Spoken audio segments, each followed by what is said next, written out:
Hey guys, welcome to Helpscreen where we teach you digital problems, and this is how to delete search suggestions on Twitter.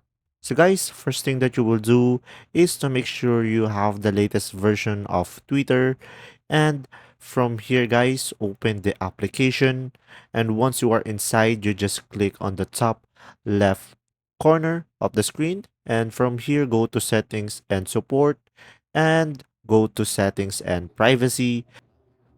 And then from here, guys, you will have an option privacy and safety. And once you are here, you're gonna go to content you see. And then, guys, after that, you will have here explore settings. And then from here, guys, you will have personalization, and you can personalize the trends you see based on your location and who you follow. And guys, make sure to turn this off. And then when we go back, and we have here the second method that I'm going to show you.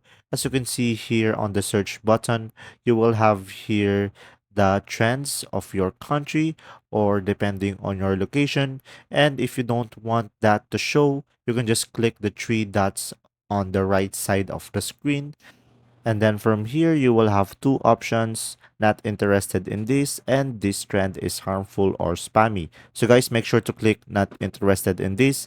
And there you go, guys. It will be removed on your search suggestion. If this video was helpful, guys, please like and subscribe. And thanks for watching. See ya.